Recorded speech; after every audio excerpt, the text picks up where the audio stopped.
हमने कुछ प्रोजेक्ट वगैरह किए, कुछ स्कूल्स को विजिट किया, हजरत बाल दादा को विजिट किया और कुछ ज़्यादा समय बिताना था यहाँ पर, लेकिन कल हमारा कोर्ट का हियरिंग है, इस वजह से आज एक टूर का ये जो विजिटिंग यहाँ से पूरा हो रहा है।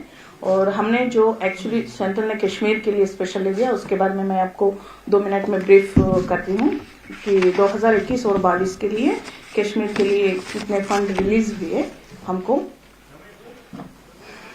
ये प्रधानमंत्री विकास कार्यक्रम PMGVK के लिए, इसके लिए 19 प्रोजेक्ट्स यहाँ पर टोटली हमको सैंक्शन हुए हैं और टोटल प्रोजेक्ट का कास्ट 314.33 लाख है।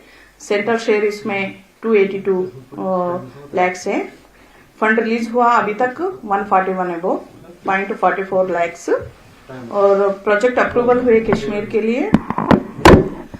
इसमें एक जो राजौरी डिस्ट्रिक्ट है उसके लिए हेल्थ सब सेंटर्स के लिए 4, एडिशनल क्लासरूम के लिए 11th और आंगनवाड़ी सेंटर्स 4, इसके लिए फंड सैंक्शन हुआ है सेंट्रल से। और फ्री कोचिंग जो बेनिफिशियर्स है हमारे यहाँ, जिसका 2021-22 में 50 बच्चे हमारे कश्मीर से बेनिफिशियरीज है और इनके लिए हम 39 लाख सैंक्शन की है सेंट्रल गवर्नमेंट से। और स्कॉलरशिप भी हुआ है, पोस्ट मैट्रिक स्कॉलरशिप स्कीम है 2021 और 22 के लिए, जिसमें हमने 76.94 करोड़ सैंक्शन किए हैं और पोस्ट मैट्रिक के लिए 26.3 करोड़ सैंक्शन हुआ है अभी तक। मैट्रिक कम मेंस स्कॉलरशिप के लिए 23.23 करोड़ सैंक्शन हुआ है।